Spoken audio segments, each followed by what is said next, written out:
Welcome to Bunny Trails, a whimsical adventure of idioms and other turns of phrase. I'm Shauna Harrison. And I'm Dan Pugh. Each week, we take an idiom or other turn of phrase and try to tell the story from its entry into the English language to how it's used today. Imagine you are in a coal mine. It's cold and damp, with just the light of your helmet shining through the darkness. Despite the chill, you are sweating from the hard work. In the background, you hear a wonderful song, and there it is, a beautiful yellow bird singing merrily through your shift. But why, oh why, is there a canary in the coal mine? I've always wondered that myself. Well, we're going to find out. So first things first, the proverbial canary in the coal mine, according to the Oxford English Dictionary, means, quote, an early indicator of the safety, status, or outcome of a situation, end quote. The Oxford English Dictionary goes on to note that this is a reference to the former practice of taking live canaries into coal mines to test for the presence of toxic gases, typically carbon monoxide. The illness or death of the canaries would serve as an indication that such gases were present. According to the BBC News out of England, the idea of using canaries to detect gases came from John Scott Haldon, a medical researcher, mining engineer, and professor at Oxford out of the UK. He believed that death in coal mines was more often from suffocation due to a lack of oxygen than blunt force trauma. And he was willing to go into mines after explosions to test his theories. In this case, he was likely the only person, or one of very few, who thought there was something beyond just the blunt force of the blast that was killing people. In 1896, the Tylerstown No. 8 pit ignited a methane pocket, and the ensuing explosion killed 57 men and 80 ponies. Professor Haldane arrived at the scene and immediately began to assess the bodies. He was surprised to find 4 dead men around a still-burning lamp. The lamp, he thought, meant a lack of oxygen did not kill them, but neither was it blunt force trauma. The idea was if there was fire needs oxygen to burn, so if there was a fire burning, then there was enough oxygen for them to be breathing. So that was his thought. Like any good scientist, he revised his theory, seeing that he was likely wrong, and after insisting on postmortems for the 4 miners, which was absolutely not a normal thing, he devised a new theory, carbon monoxide. Here's a bit from the BBC article, quote, his next few months would be spent locked in a gas-filled laboratory, testing the effects of carbon monoxide on himself and a series of smaller animals. He concluded that whilst both mice and canaries were 20 times more susceptible to the gas than humans, canaries would give miners the best advance warning as they stopped singing and would fall off their perch, end quote. Interestingly, Haldane's theory was not exactly wrong. It just wasn't correct for the way he expected. Usually, oxygen is carried around your body by proteins in your red blood cells. Carbon monoxide travels in the same way along with the same protein. But there's only so much room for a gas to travel on that protein, and the carbon monoxide binds to it in a way that is 250 times stronger than what oxygen does. Meaning there is no room for the oxygen on the protein because the carbon monoxide is taking it all up. So a person with carbon monoxide poisoning does suffocate from a lack of oxygen, but not because the oxygen isn't in the air they're breathing, but because their lungs can't get that oxygen out of the air to get to their bloodstream and other vital organs. So the idea of a canary in a coal mine has been around since, the late 1800s, which made me wonder, when did we actually start doing it? And the first time I could find canaries actually being used in this way was in 1906, which is a full decade later. Here's an article in the Nottingham Evening Post dated 21 December 1906. The article is titled, New Use for the Canary. Here's a snippet. Quote, when the rescue party descended the mine, a canary in a cage was kept in front and dropped off its perch when the danger point was reached, overcome by the poisonous atmosphere. This is a new use for the canary, and is satisfactory to know that the bird recovered from the effects of the afterdamp and was produced at the inquest. As an aid to the exploration of a coal pit after an explosion has occurred, birds may be of very great value, as it is shown in this case, but humane people will hope that they will be used, if at all, with due consideration to their well being. End quote. Yeah. 1906, Okay. the first time that we see this happening, and I must admit, when I think about a canary in a coal mine, mostly probably from cartoons, but when I think about it, I think about like a little Tweety bird over here. Yes, that's a canary. A little Tweety bird over here tweeting away, right? And it seems weird, and they're just like carrying them around, or it's just sitting there while people are mining, right? And Mm-hmm. that's always been the way I've thought about it. But at least originally, it actually started out just to be taken in after an explosion or a collapse so they could test the atmosphere. And so it was really used originally as a rescue mechanism. They weren't in there all the time. Interesting. Yeah. However, once they realized that this was working and effective, it did quickly move into regular practice. So, according to an article in Coal Mining Review and Industrial Index out of Columbus, Ohio, which was dated July 1st, 1914, the practice of having canaries in the mines was effective in saving human lives. Quote, canaries save about 800 human lives a year. They are the chief reliance of the United States Bureau of Mines in the rescue of entombed miners whenever a mine disaster occurs. During the few years they have been used in this work, more than 5,000 lives have been saved through their use. End quote. So this is 1914, and we're seeing this still in this indicator. It seems that it's still predominantly rescue work, although I'm sure the other work has already, they're already in there in other purposes as well. But saving 5,000 human lives is great. But what about the canary lives? that's what I want to know. So it seems the miners were actually very concerned about them too. Here's another bit from the same article in the Coal Mining Review. Quote, the canary is kept in good humor during the trip to the mine, and every effort is made to keep it active. The bird is taken into the mine under the ever watchful eyes of the leader of the rescue party.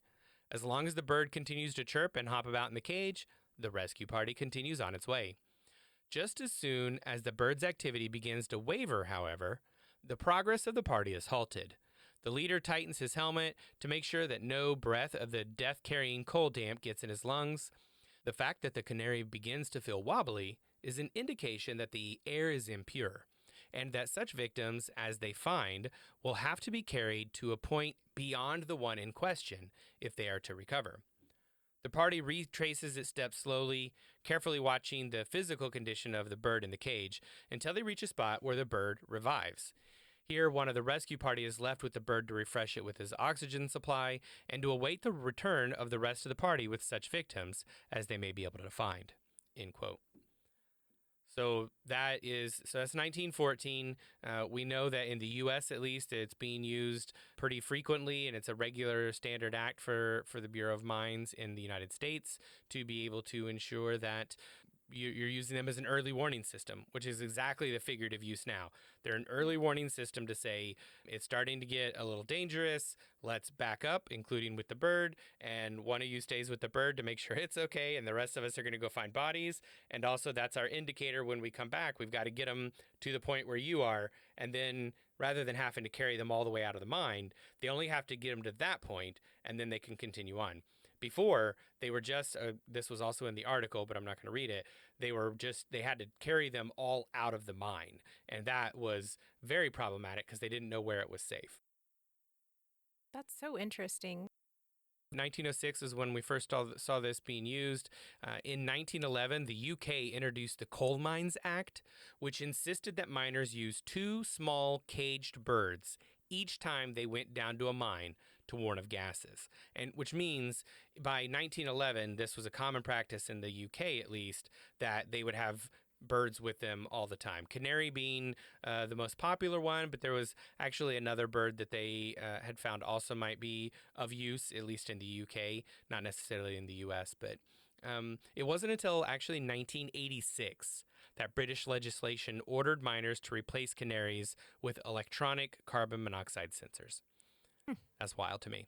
Though the U.S. Wow. never required the use of birds by legislation, I did find evidence that the practice was of the utmost importance, and it was recommended by the Bureau of Mines, part of the Department of Interior, in documentation as early as 1916.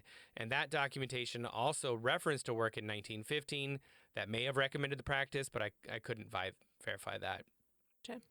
So still, it appears the practice of using canaries was phased out in the 1980s in the U.S., just as it was in the U.K., and I did find several notes from miners who didn't want to get rid of the birds altogether, and not just because they wanted to see harm come to them or anything, right? So it seemed many of the miners were comforted by the birds singing and saw the birds more as pets than tools. Ah, And that was a common theme throughout most of the research. The miners saw them as lifesavers and took care of the birds as if they were pets. There were also some other comments like batteries can fail, but the birds don't, that kind of thing. So okay. there was also that kind of resistance to change. And of course, I'm not trying to make the case that this isn't cruel to the birds. Clearly, many of the miners also saw them as pets and took great pains to take care of them. And I even found a device from 1914 that was designed to keep the canary safe while performing its duties. It was a little cage that could be sealed with oxygen flowing into it. And you can tune into our behind the scenes video, which airs every Friday on Patreon, to find out more about the resuscitation cage for mine canaries. That That's is every Friday on fantastic. Patreon, patreon.com/bunnytrailspod. So yeah, that's kind of a quick down and dirty of the history of the usage of how canaries began to be used in coal mines, from basically the discovery that they'd be good to do it in the very late 1800s, late 1890s, to by 1906 they were being used in rescues, and by 1911 they were a standard part of the UK practice, and clearly by 1914 they had evidence that they were saving tons of lives in the United States as well, 5,000 lives to that point, which means it was roughly the same time frame that they started being used in a wider area in the United States as well. Uh, this is just, it's wild to me, though, that it continued through the 80s. Like, I'm still kind of baffled by that. I think there's 2 points to that get to me. One, that doesn't seem like that long ago, but two, sometimes I forget how fast our technology grows, right? Yeah. Because in the early 1900s, we were just discovering how to fly planes, right? And then by 1969, we had put a human being on the moon. And so we just put a human being on the moon in 1969, which they didn't really have like these as many big computers. So like all these calculations are being done by hand on these Right. like cards, right? In the 60s. Yeah. So now like it's about 10, 15 years later that we stop using canaries and now have portable reliable carbon monoxide detecting devices. So when you think about it like that, it doesn't seem that weird, right? But Yeah. it just seems like the 1980s were so recent.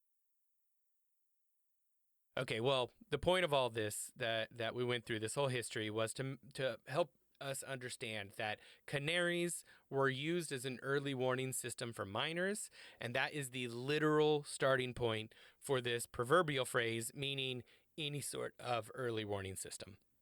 I'm just like still loving this though because the number of times that it's not a real thing that led to this phrase anyway. Right. But not only is this an actual thing, there's like a somewhat relatively recent thing that was occurring as people are Yeah, taking it is used canaries in into coal literally the mines. same way that it was literally used then. It's wild. I love it. Okay, so how long do you think it would take for this practice to be happening? 1906 is when it kind of started. By 1911, it was in regular use in mines. Before we start seeing the figurative. I don't know, with that bunch, I wouldn't think it would take very long. I like that seems like a group that would almost immediately use the phrase Well, in you their are, own language. yeah, Yeah. you are correct. It seems it didn't take long for this phrase to start spreading around, and the first time I could find it in print was in 1915, with the Okay. same article being posted in numerous newspapers in Georgia, the Carolinas, Mississippi, and Iowa over a 3-year period. The earliest one I saw was the Winder News out of Georgia, dated June 10th, 1915. Quote, "A Chautauqua is to a town what a canary is to a coal mine. If the intellectual and moral atmosphere of this town is such that a Chautauqua can't live in it, then we must change the atmosphere or get out." End quote. Huh. The article then goes on to call anyone who leaves a coward and says you must change the atmosphere. So I'm not sure why they listed two options there. But the Chautauqua Institution was and still is a nonprofit education center and summer resort for adults and youth. In the early 1900s, they went on tour with their talks, performances, and sometimes moving pictures. I found numerous examples of one such circuit in 1920, with one of the key lectures titled "A Canary in a Coal Mine." I wasn't able to find the contents of that speech, but it wouldn't surprise me if it was built off of the 1915 idea, because it's the same group, right? It's still the Chautauqua circuit that they were doing, not the same person giving the speech now, but it is the same concept of that speech as far as I can tell. And so I think it's probably building off of that. Either way, I found the lecture advertised in newspapers in at least 15 different states. So, what this tells me is it could very well be responsible for taking the phrase to a much wider audience, because it was effectively like having a TV show on Netflix or Amazon Prime now, where it's, everybody's hearing about it, everybody's seeing it, and it's the talk of the town, right? And so that permeated between at least 15 different states in 1920. I think that probably at least helped with its spread. If it wasn't already spreading on its Right. own, it definitely helped it spread into places where coal mines would not have been a common sight. Okay, so now that we know what it is and where it started and some examples of its spread, let's look at a couple of other uses of it in literature and other works. Solitary Journey, Nova Esperanza's Third Voyage by Charles Violet, is a 1954 book that recounts the author's travels on his boat. He uses a phrase in this passage, quote, "When night came, I closed the hatch and lit the lamp and the pressure stove to warm up the cabin. After a while, I felt very sleepy, and then I saw the lamp going out. My brain, working ever more slowly than usual, sluggishly calculated how long ago had the lamp been filled. Oh, yes, I had filled it on the previous night, so it should last 3 days. Why was it going out? Heavens, no oxygen! I staggered to the hatch, flung it open, and breathed in deeply from the cold, pure air outside. On my return to the cabin, the lamp was once more burning brightly. It was as good as a canary in the coal mine." End quote. Okay. Which I thought was an interesting usage, but that's, like he said, it's an early warning. It gave him an early warning that the oxygen was running out because the flame was running down. And he's frankly lucky that he was able to catch that in time to deal with it. Yeah. This next usage is from a conversation between Senator Edmund Muskie of Maine and Dr. James L. Wittenberg, a professor of public health at Harvard. It was recorded in the United States Senate Record on August 2nd, 1968. They are discussing different components of the Air Quality Act of 1967. Quote, "Senator Muskie, I think you indicated that the effects on plants are not particularly relevant to the human being. Is the study of effects on plants of no value, at least in setting preliminary thresholds?" Dr. Wittenberger, "The difference in kind of exposure is so different, I would be very reluctant to try to extrapolate from the effects on plants to the effects on people." Senator Muskie, "Your reference to the canary in the coal mine does not apply here." Dr. Wittenberg, "No, that is not a good analogy." End quote. Well, there you go. So here we go. We're seeing it in a place where people are going to be as formal as they ever are in testimony to the United States Senate. There you go. Let's look at one more example, this one from the business world. This is from the March 1975 issue of Fortune magazine, and it's in an article by Carol J. Loomis. Quote, "It is a fact of singular importance that most utilities were recently selling below book value. On the average, it would appear at about 20% below book. One institutional investor, more imaginative than most, says he knows exactly what to think about such prices. They're an early warning," he claims, "showing, like the death of a canary in the coal mine, that if action is not taken promptly, death or disaster is not far behind, end quote. Okay. Now we're into full proverbial usage now. Yeah. All right, well, with that, it's time to move to our more modern uses. But first, we need to say thank you to our sponsors. This episode is sponsored by our amazing patrons on Patreon.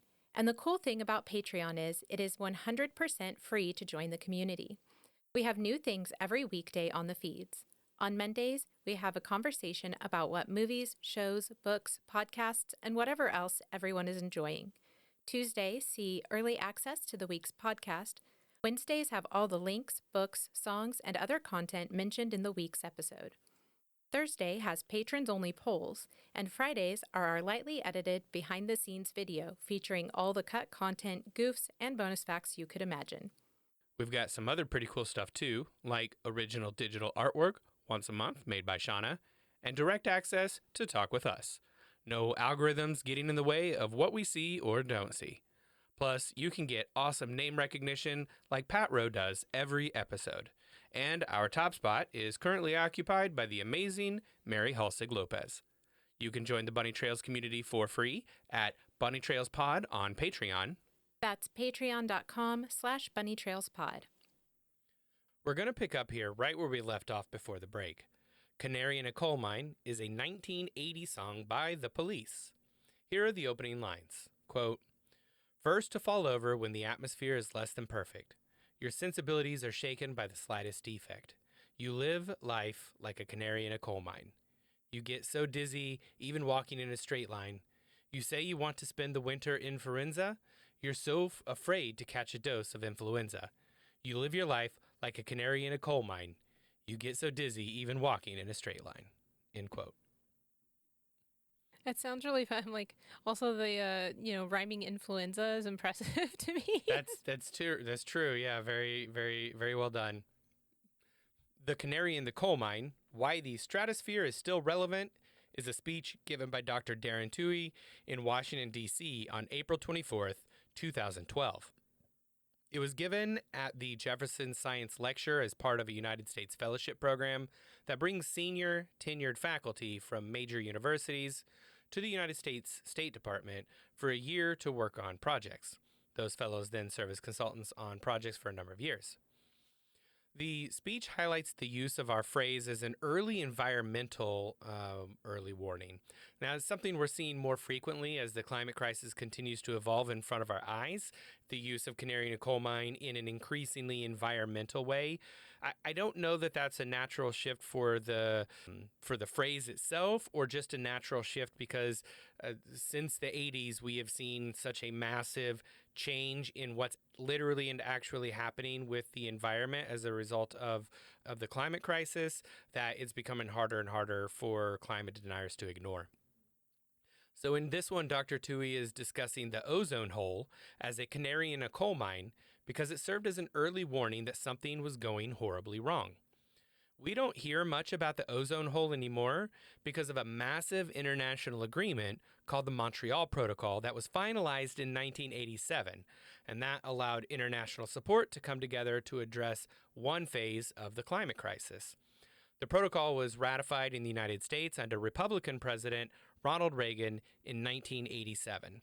I note that because in America, the Republican Party now has a penchant for arguing against climate standards, but they were 100% behind Reagan when we discovered this early massive problem in the climate and came together to fix it. And that's why we don't hear about it much anymore, because we came together as developed nations and as nations across the world to ban things like chlorofluorocarbons from using those at all because they were causing damage to the atmosphere. So That's so cool. And yeah. yeah, I mean, it's amazing. It's very heartening to know that we have done this in the past, but Right. clearly I think the politics in the United States and in many other countries now, Argentina and the UK and other places, are definitely trending in a direction that makes that international cooperation less likely for dealing with the climate crisis. Yeah. But let's get off of that soapbox. Here's an example from Dr. Toohey's speech in 2012 about the stratosphere and the ozone hole. Quote, I think it's a safe bet, and I would take the bet to say that the stratosphere is the region of the atmosphere that scientists, atmospheric scientists, know the most about. We can probably predict its behavior. There might be some surprises. The ozone hole was a surprise, but we know how it behaves, and we know an awful lot because of all this intense study and this amazing canary, if you will, the ozone hole. It was essentially a warning that something was happening that we didn't quite understand, and it was studying the problem that eventually led to this incredible understanding. End quote.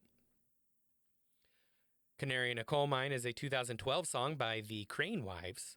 The lyrics don't use the phrase, instead they provide an allusion to coal workers' pneumoconiosis, probably is how that's pronounced, more commonly known as the black lung. Here are the opening lyrics, quote, "You and I are free of empty graves, black air and black, black lungs. Am I the only thing that keeps you safe when the light is gone? But I still hold out hope that maybe someday I'll be worth more than all the silence left in my way." End quote.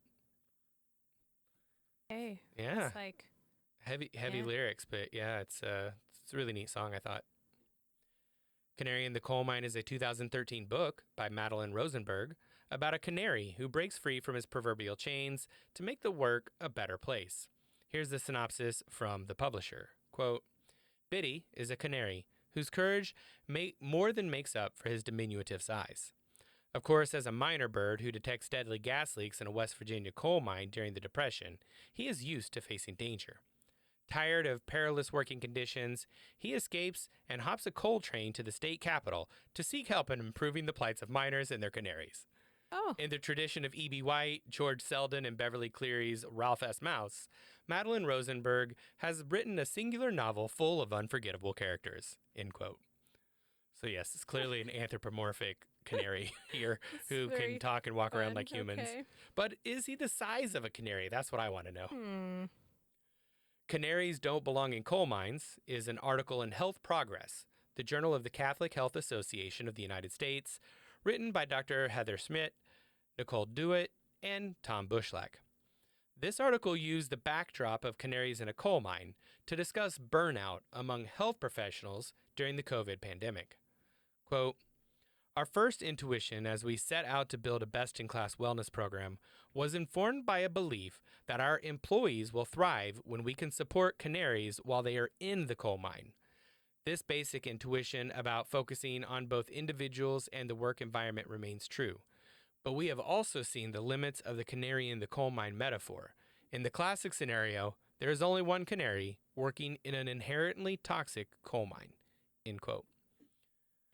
I thought that was a prescient idea, with the idea that we have to find better early warning signs than our nurses and other healthcare workers and other workers across the nation suffering from burnout. It has to be a better process so Right. that we can identify the early warning without the human being the early warning itself. Yeah. And the note that, inherently toxic coal mine. So Right. there's a little nod there that we have to Right. ensure the atmosphere is such that, kind of what the Chautauqua Institute was talking about in 1915, we have to change the atmosphere so that people can be there. Right. Canary in the Coal Mine by William Cook, MD, with Laura Unger, is a 2023 medical chronicle about Dr. Cook's fight to save a small town from a silent epidemic and exposing a national health crisis while doing it. Here's the synopsis from the publisher. Quote, "When Dr. Will Cook, an idealist young physician just out of medical training, set up practice in the small rural community of Austin, Indiana, he had no idea that much of the town was being torn apart by poverty, addiction, and life-threatening illnesses. But he soon found himself at the crossroads of two unprecedented healthcare disasters: a national opioid epidemic and the worst drug-fueled HIV outbreak ever seen in rural America. Confronted with Austin's hidden secrets, Dr. Cook decided he had to do something about them. In taking up the fight for Austin's people, however, he would have to battle some unanticipated foes: prejudice, political resistance, and an entrenched bureaucracy, and the dark despair that threatened to overwhelm his own soul. Canary in the Coal Mine is a gripping account of the transformation of a man and his adopted community, a compelling and ultimately hopeful read." End quote. That sounds like a really good book if you can handle some ups and downs. Yeah, it sounds intense probably as well, but yeah, it Yeah. sounds like it's a good read. Well, I can't help but be relieved that we are no longer using canaries to test for toxic fumes in coal mines. I Yes. know miners often treated them well, but it's still a cruel fate for the canary to breathe in all that carbon monoxide, especially when they were so susceptible to it in the first place. So I'm grateful to science for ending the need for that practice. But I am glad we have the phrase as an indicator for an early warning system. It is clearly an apt description once you know the history. Well, that's about all the time we have for today. If you have any thoughts on the show or pop culture references we should have included, reach out to us on Patreon, patreon.com/bunnytrailspod, or comment on our website, bunnytrailspod.com. It is poll time. Recently, we asked our patrons, do you ever go to costume parties? The vast majority of our patrons said they will go if the costume theme appeals to them. And a distant second was, no, it's not really my thing. And in third was, yes, as often as I can. I personally love costumes, or maybe closer to like cosplay. I have gear to dress as my D&D character, a tiefling ranger, um, as well as full-length Victorian-style cloaks and dresses. And I don't know, I could go as a witch or an elf or a vampire. And then I have a few things I picked up for murder mystery events, most themed to a decade. The group of people I'm with really makes a difference in whether the costume wearing is fun or not. Mary said, quote, I always have a pirate costume ready because if you don't know what to wear, dress like a pirate, end quote. I have a few costumes that I wear, including monk's robes and lederhosen, vampire. I have a 1920s detective getup that I got for a murder mystery, now that I think about it, and wizard robes. I also have a litany of actual clothes that I have worn before that I could get away with as a costume, like my kilt or my college graduation robes. My wish list costume, echoing Mary's sentiments, would be a full Captain Morgan outfit. Awesome. As a reminder, our silly polls mean absolutely nothing and are not scientifically valid, and patrons of all levels, including our free tiers, can take part. Head over to patreon.com/bunnytrailspod to take this week's poll. Thanks for joining us. We'll talk to you again next week.